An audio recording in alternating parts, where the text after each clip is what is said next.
pada dasarnya gue mau mengatakan bahwa kalau kamu mau mengetahui siapa diri kamu, seperti apa jati diri kamu, teman-teman tinggal melihat siapa saja 5 orang yang paling sering mau ngobrol dengan teman-teman selama satu harinya.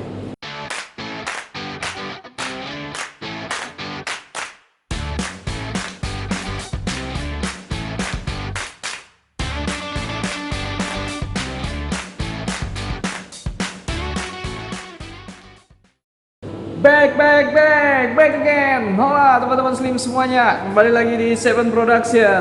Nah baik teman-teman, kali ini kita akan mencoba untuk membahas tentang yang namanya jaringan atau link. Nah persis seperti video-video gua sebelumnya, bahwa yaitu judulnya IPK itu tidak lebih penting daripada JPK, yaitu JPK adalah jaringan, P-nya itu adalah pola pikir dan kredibilitas.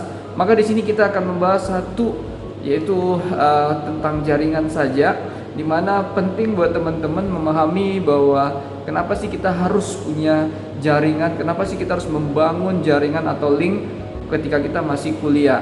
Ya, ini menjadi sangat penting karena bagaimanapun juga ini akan menentukan seperti apa masa depan teman-teman nanti pada saat lulus. Ya, jadi usahakan memiliki jaringan yang benar-benar berkualitas. Seperti apa caranya? Nah, di video kali ini gue akan berusaha untuk membantu teman-teman semuanya. Oke, namun sebelumnya teman-teman bantulah juga dengan berbagi, menekan tombol subscribe, share, like, dan komennya. Jangan lupa juga untuk menekan tombol loncengnya supaya teman-teman mendapat update yang terbaru dari channel ini. Oke, seperti apa pembahasannya? Check it out!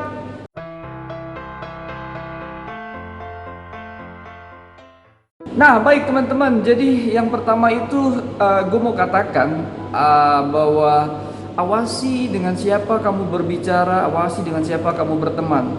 Ya, pada dasarnya gue mau katakan bahwa kalau kamu mau mengetahui siapa diri kamu, seperti apa jati diri kamu, teman-teman tinggal melihat siapa saja 5 orang yang paling sering mau ngobrol dengan teman-teman selama satu harinya. Ya, jadi sederhananya gue mengatakan siapa diri kamu itu ditentukan dengan 5 orang yang paling sering kamu habiskan waktunya selama 1 kali 24 jam. Ya, kalau teman-teman ternyata lebih banyak menghabiskan waktu dengan para penggosip, pada akhirnya teman-teman jadi penggosip. Ya, kalau teman-teman ternyata lebih banyak ya berkumpul dengan kelompok yang religius, pada akhirnya teman-teman jadi religius. Ya, dan yang lebih hebatnya lagi kalau teman-teman ternyata mencintai sepak bola, terus hobinya sama dan pinginnya main futsal dengan teman-teman yang mencintai olahraga yang sama, cara teman-teman berpikir, cara teman-teman melihat masalah, terlebih lagi cara teman-teman memecahkan masalah, itu semua langsung terhubung dengan yang namanya konsep formasi sepak bola gitu. Ya, jadi ini teman-teman sangat penting. Kalau gue bisa katakan, teman-teman harus benar-benar mengawasi ya dengan siapa teman-teman harus berbicara. Nah, jadi gue mau katakan kalau teman-teman punya cita-cita mimpi ya mau menjadi pengusaha, ya sudah sebaiknya teman-teman harus berkumpul ya menjadi member dalam sebuah komunitas. Ini sangat penting.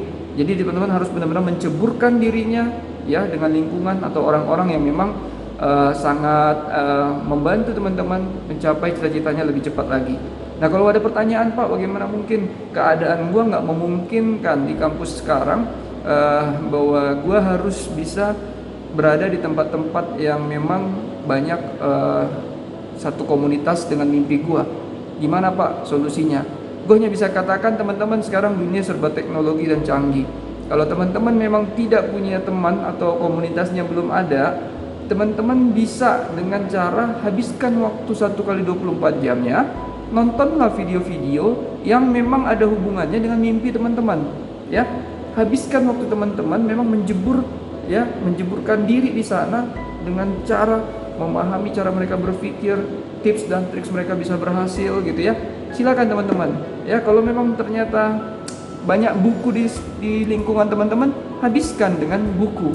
Bahkan kalau lagu sekalipun, ya teman-teman hati-hati, pilihlah lagu-lagu yang benar-benar memang membuat kamu lebih semangat lagi dalam hidup. Jangan sekedar memilih lagu-lagu yang mellow, artinya liriknya hati-hati ya teman-teman. Jadi sering sekali teman-teman mahasiswa itu gue melihat, terutama kalau mereka lagi curhat, Pak, aku susah move on gitu loh. Kenapa ya Pak? Ini berat banget rasanya. Iya, kamu sendiri punya ringtone yang punya lagu yang kayak patah hati dan gak ada kehidupan lagi. Ya, hati-hati teman-teman, karena lagu musik itu kan mempengaruhi alam bawah sadar kita tuh. Nah, jadi kalau teman-teman ternyata membiasakan diri, membiarkan hidup teman-teman itu dikelilingi sama musik-musik yang justru membuat drop, susah untuk bangkit, ya pada akhirnya kamu nggak akan bisa move on juga gitu. Nah, jadi sangat penting untuk memilih siapa saja lingkungan-lingkungan yang harus ada dan dekat dengan teman-teman dalam satu harinya, ya.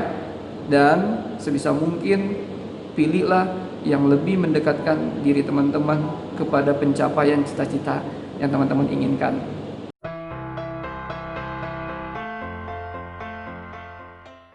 Nah, prinsip kedua teman-teman, ini yang menurut pendapat gue berbahaya, karena ada begitu banyak teman-teman gue, dia gaul banget gitu ya, gaul, banyak temennya, dan dimanapun dia berada dia bisa buat orang ketawa gitu ya, dan dia bisa benar-benar membuat orang senang. Ya, sah-sah saja, bagus itu.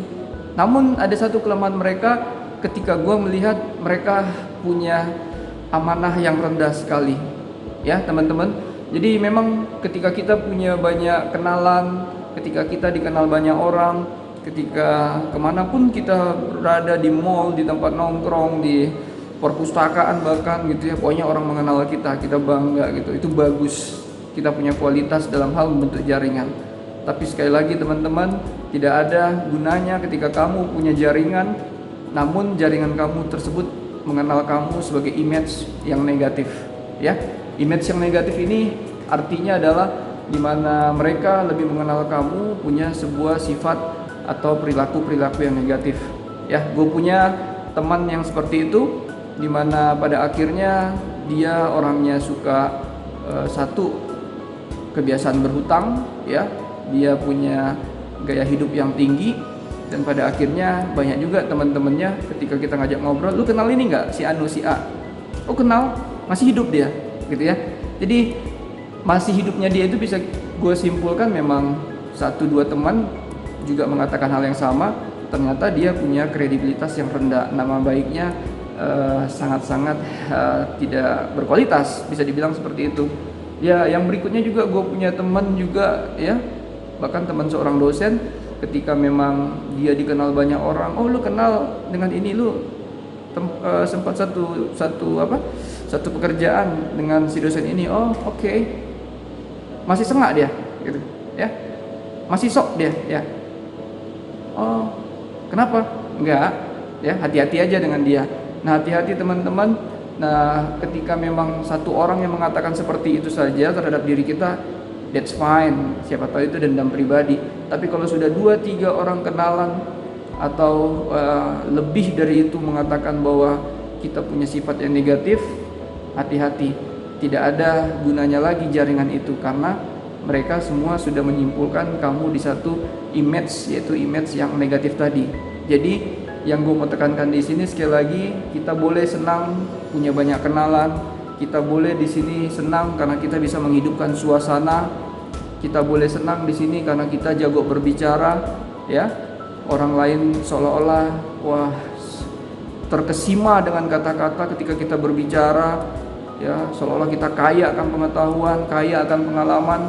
Namun setelah dilihat track record kitanya, mau itu di karir, mau itu di pergaulan, terutama dalam kehidupan, apalagi kalau seandainya kita sudah berkeluarga dan terdengar sama lingkungan sekelilingnya bahwa kita dalam berkeluarga juga selalu bermasalah ya dengan pasangan kita, ini akan menjadi sebuah bumerang pastinya. Jadi teman-teman, gue mau katakan memiliki sifat yang baik menjadi prioritas utama, dan setelah itu boleh diikutin dengan bagaimana membentuk jaringan supaya mereka tahu sifat baik kita tadi.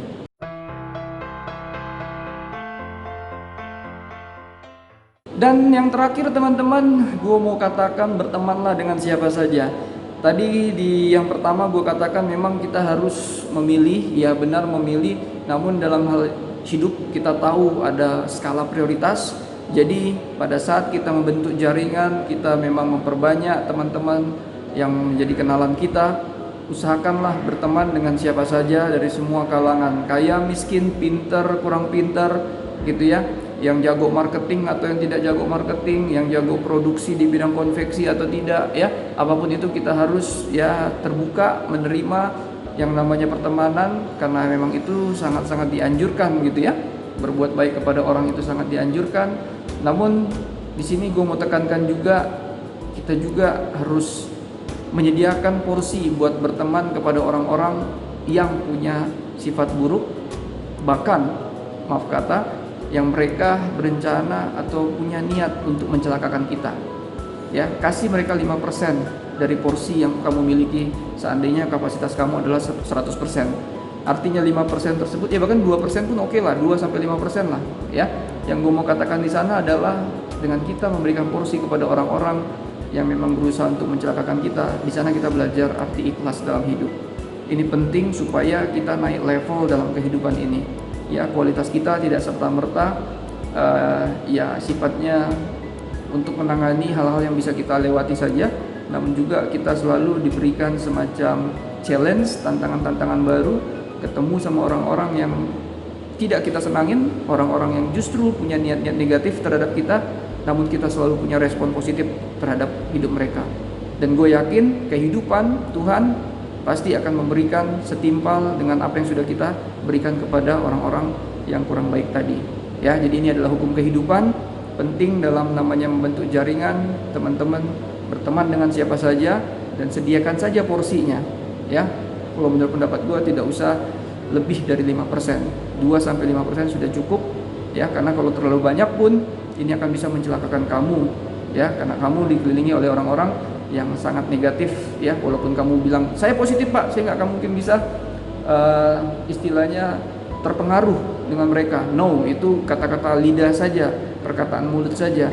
Tapi alam bawah sadar kita nggak pernah tahu, ya. Jadi teman-teman, itu sekiranya rumus-rumus bagaimana membentuk jaringan, punya kenalan, punya banyak teman, ya, di lingkungan teman-teman kampus dan juga di luar kampus, ya. Jadi sekali lagi mau sukses ke depan kita harus tahu dengan siapa kita punya jaringan, ya. Memperbanyak jaringan adalah sebuah keharusan.